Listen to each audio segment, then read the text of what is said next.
order to reunify the country, because this is after World War II and we've got a split. Now this guy right here, Kim Il-sung, is the grandfather of the current leader of North Korea, which is Kim Jong-un. His dad was named Kim Jong-il. And we know that North Korea has kind of been a scary thorn in the side of the United States for the past few years, right? I mean, they're shooting off nuclear missiles like it's fireworks. You know, they're trying to show everybody that they're powerful, all kinds of crazy stuff.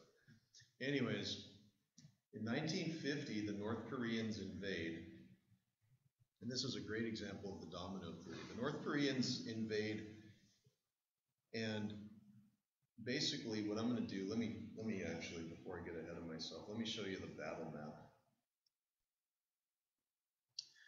The North Koreans invade from the north, and you can probably see some of the lines. And what they end up doing is they push all the way down to this little dotted line, which is to the bottom right-hand corner of the South Korean peninsula. It's called the Pusan Perimeter. And at this point, the United States is caught in a quandary about what to do. Like, okay, because we're thinking the containment policy means that we need to stop this from happening, but will the American people go along with this? You know, because think about it, we're 5 years out of a war, right? We're 5 years out of World War II. All the soldiers are already back. They're starting to have families. You know, is it going to be a popular thing to go to war to stop communism? Are Americans going to go along with it? So what the U.S. government does is something pretty,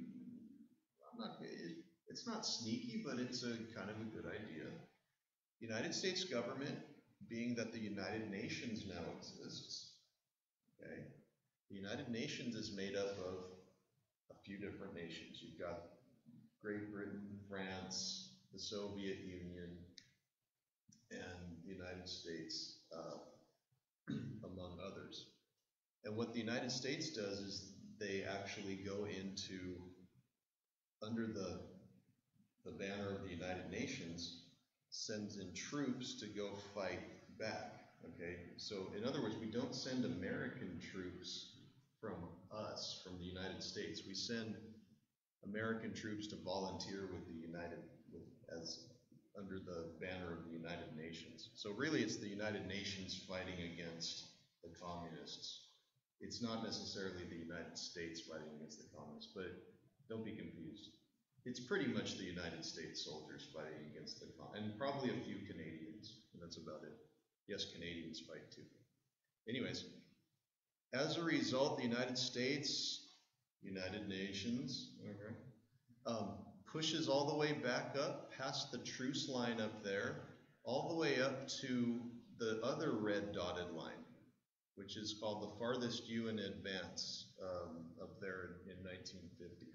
And the fighting is pretty ferocious, and then the Chinese get involved, and they send 1 million men over that river there called the Yalu River. Send 1 million men over and push the United States, United Nations, back to where the truce line is, and this takes a number of years. And in the end, what we have is a Korea that looked just how it started. So they fought 3 years to basically achieve, I'm not going to say nothing, but nothing changed. Because if you look at the map, I mean, there's kind of what the map generally looks like before the Korean War. Here's what it looks like after the Korean War. The truce line didn't move. Stayed in the same place. And as a result, a couple of things to note. First of all, the United States has successfully contained communism. Okay? They have contained it. Second thing of note, to the North Koreans today in 2015, this war is still going on. Because look at what it says, truce line. This is not a treaty line. This is not like borders have been established. Technically speaking, as we speak right now, the North Koreans still believe that they are at war with the South Koreans. That is why that truce line today in 2015 has roughly 25,000 troops stationed on it, most of them Americans, to make sure that the North Koreans don't actually start something. Meanwhile, Dennis Rodman's going over to North Korea, maybe Kim Kardashian, like it could get really interesting. I don't know if you guys saw that in the news, but the Kardashians went to to Armenia to commemorate the Armenian genocide there. And of course, the Turkish government's like, no, this didn't happen. This wasn't a genocide. And a big hubbub over the weekend. Pretty crazy stuff. Anyways, this is an example of containment. And another thing of note, the question is, what price is the United States willing to pay to contain communism?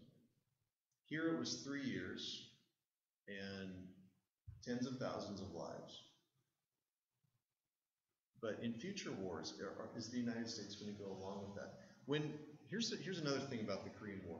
When the soldiers came home after it was over, they weren't greeted with like fanfare and parades and stuff. It's not like in World War II, where I've seen my wife for the first time after 5 years, and it's like, we're gonna smooch, and it's gonna be on camera, and everyone feels great, It's like, whoa. Korean War wasn't like that. The soldiers came home, they didn't get that welcome. It's sometimes called the Forgotten War because it didn't get that, it didn't resonate in the minds of many Americans, probably because many Americans thought Korea was really far away. Like it had very little impact on their daily lives. Whereas World War II was a total war, everybody was involved, you know what I mean? Like kids were collecting scrap metal, everyone felt like they had a part to play. So the Korean War, not necessarily that. Later on, in order to meet the threat of, remember NATO from last time? The Soviet Union is going to indulge in their own defensive alliance called the Warsaw Pact. And it's like a big red blob. It's kind of scary, but all of these nations here are the same exact thing as what NATO is. It's a defensive alliance in the face of aggression from their point of view, the Western European nations. Let me ask you guys, what is one nation here that you see that is noticeably absent that is communist? China. Whoa, what's going on with that? Why isn't China part of this? Aren't we all just one big red family? It's the People's Republic. Yeah, but China went communist in 1949, and the United States thought, hey, this is really going to be bad. But something to keep your eye on for the future for the next 2 or 3 weeks. China and Russia don't get along. The Russians thought that they could make China a satellite nation, just like they made Albania and Bulgaria and all these other nations satellite nations. They thought they could control them, which is exactly what they're doing here. But the Chinese didn't like that. They didn't want to be controlled. They wanted to be their own nation. So they were like, you can take your brand of communism, Russia. In fact, during the 1950s, most people don't know this, China and Russia actually fought a series of short border skirmishes between each other to just basically, because they just didn't get along.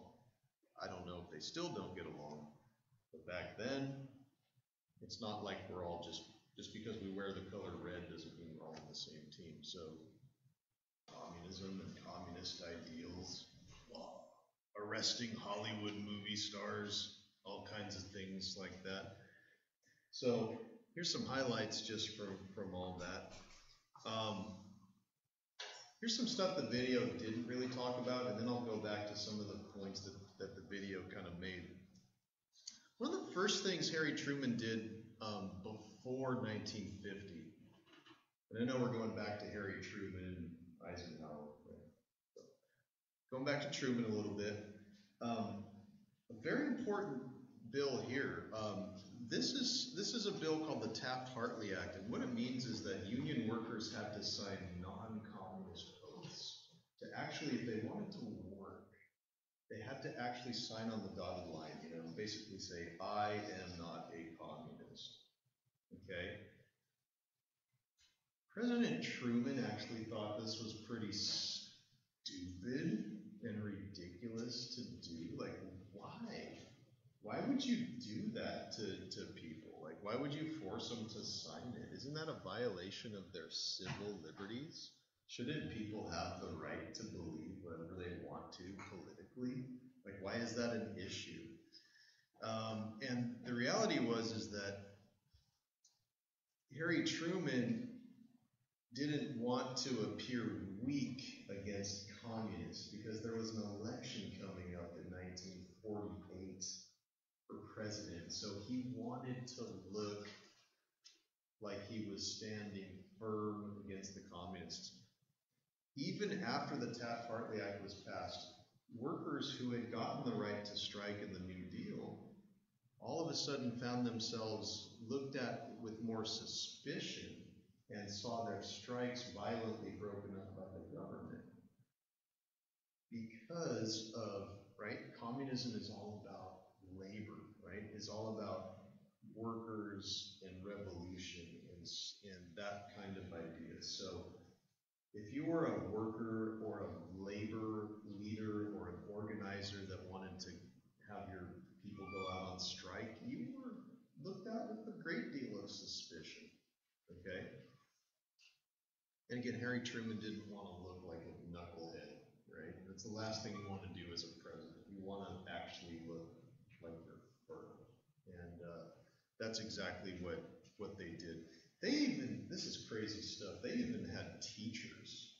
And I'm a teacher, so this resonates with me. They even had teachers. They were worried about teachers being communists.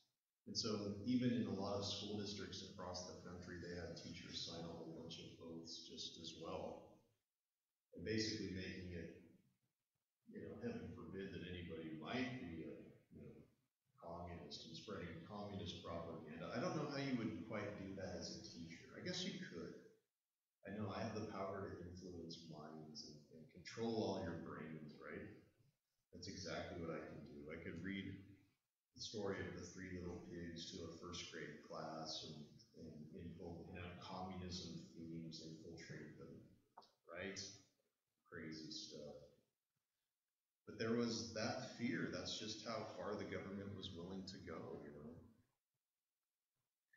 Also rocking the nation were high-profile spy cases. There was some scary stuff going on in the United States that made people wonder, have communists infiltrated our government? Oh no.